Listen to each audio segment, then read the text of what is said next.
Welcome to the Key Chapters of the Bible podcast. This is a daily podcast that's going through the key chapters of God's Word.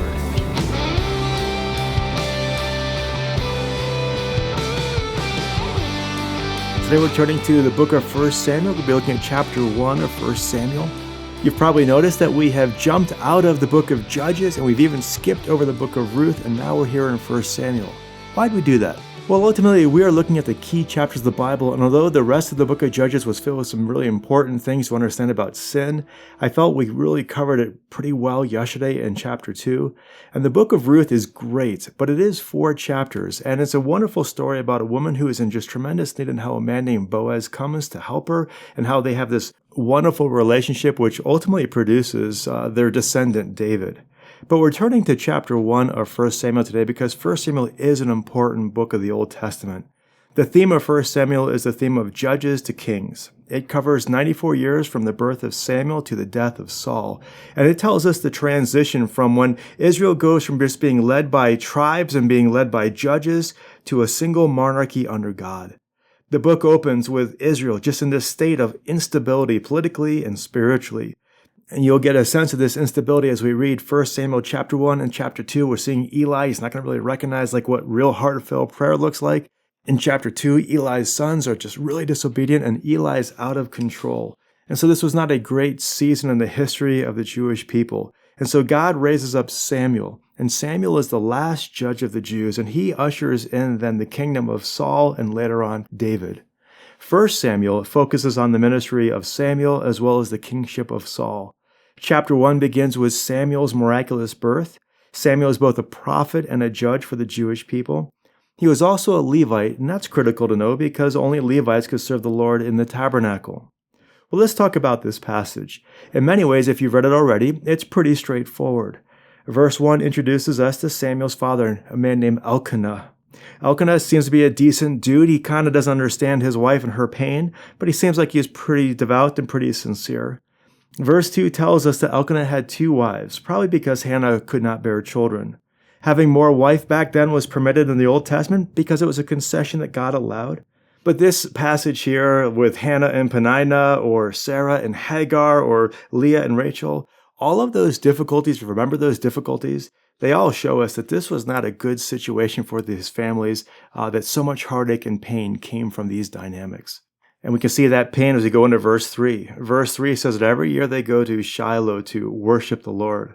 Now, for a little while, Shiloh was a religious center of Israel. It was about 30 miles north of Jerusalem. Jerusalem really wasn't the center of Israel back then, really even established. But Shiloh is where the tabernacle was set up. And you'll remember that the tabernacle was basically a mobile structure, almost like a tent. And at this point in the history of Israel, it seems like it was pretty much established that Shiloh is where it was and had even some other stuff attached to it. So it was really kind of the center of Jewish worship. Later on in the book of Jeremiah, the Lord tells us he was not pleased with Shiloh, so he just kind of got rid of it. Jeremiah 7 verses 12 to 14 says, "But go now to my place which was in Shiloh, where I made my name dwell at first, and see what I did to it because of the wickedness of my people Israel." And so the Lord brought an end to the ministry at Shiloh, and you can start to see why. This passage shows us a little bit, but it's going to become clearer as we go on through that this really wasn't a place of just deep religious stability and orthodoxy. So going on, in verses 4 and 5, Elkanah goes with his family to present an offering to the Lord. Now we know from what this offering contains that this was a peace offering. And you'll remember from Leviticus chapter 3 that a peace offering was a joyful, celebratory offering. It was the third offering in their set of offerings. Remember, they would first offer a sin offering just to deal with the sin before God, then the burnt offering, which would just show their dedication to the Lord, and finally the peace offering, which would just be a time of celebration of their fellowship with God, where they would eat together and with the priests, just with this one big feast.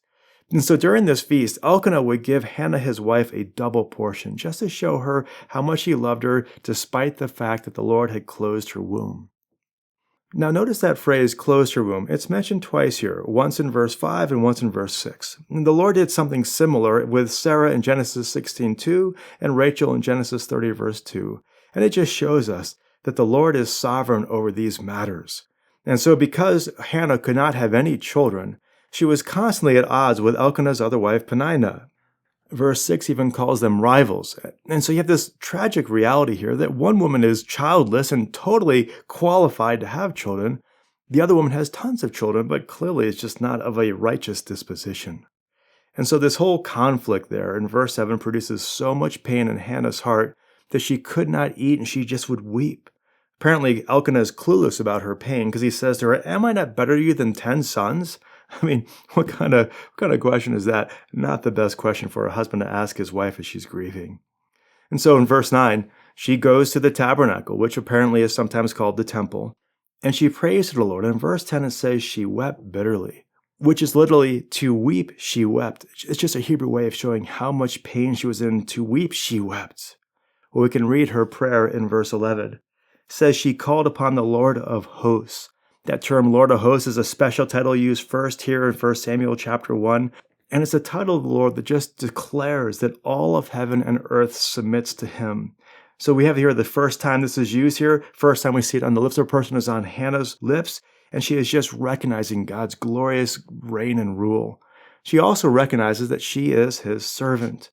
And she makes a vow to him that if he were to give her a son, she would dedicate that son to him. And the way she describes the son, we know it's a Nazirite. But unlike a normal Nazirite vow, which is like just for a short period of time, she promises to dedicate him to the Lord for his entire life. So you've got this wonderful spiritual work being done in this prayer. And yet Eli, the guy in charge of all this, is just oblivious. And so in verse 12, he sees her praying, and he assumes, well, she must be drunk, and he scolds her. And I can only think that the spiritual condition of Israel at this point was such that Eli wasn't very accustomed to seeing people actually praying before the Lord at the tabernacle. I don't know what was going on. Maybe they always spoke out loud, or maybe just it didn't happen often. And so Eli sees her praying, assumes she's drunk, and scolds her. But then once Hannah explains she's not drunk, she's praying, he changes his tone and he says to her in verse 17, "Go in peace, and may the God of Israel grant your petition you asked of him." And so she stops praying, she stops fasting because she was fasting during this time, and she goes back and she joins her family. Then in verse 20, she becomes pregnant, and she gives birth to a boy that she names Samuel. And the name Samuel is kind of hard for scholars to translate, but it means something along the lines of asked from God. And so, of course, Hannah had been asking the Lord for Samuel, and now the Lord's provided him, and so that's her name for him. Well, Hannah weans Samuel and then presents him to the Lord in verse 24. And she goes back to Shiloh with a 3-year-old bull, an ephah of flour, and a jug of wine. And you'll remember from our offering study that this is just a combination of an offering that is used specifically of fulfilling a vow. Numbers 15 verses 8 to 10 talks about it. But when Hannah is bringing all this stuff back, she is actually bringing larger quantities. And this just shows her and Elkanah's excitement and joy about having Samuel as their son. And so they present him to the Lord here at the temple. He's probably a toddler, 3 or something years old. And she gives him to the Lord as a gift. And it wasn't that she totally abandoned him. 1 Samuel 2:19 says she would go back to visit him, but she is leaving Samuel there to serve the Lord. And then the next chapter opens with Hannah's beautiful prayer of thanks and praise to the Lord. So that's the chapter here, though, for just chapter 1 today. Just a couple things to point out. First, we're seeing here that Hannah was fasting as she was praying. Sometimes I think of fasting as like giving up chocolate for a day or two or something like that.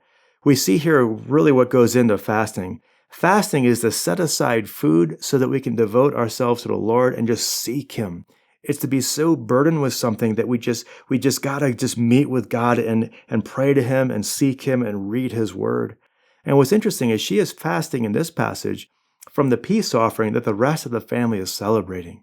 So clearly she is grieved about not having children. She is grieved about the trouble she's having with Peninnah. And so she's fasting and praying and just focusing on the Lord. And as she has brought all of these concerns before him, he has put her heart at ease, and she's then able to go back to her family and join them in this celebratory feast.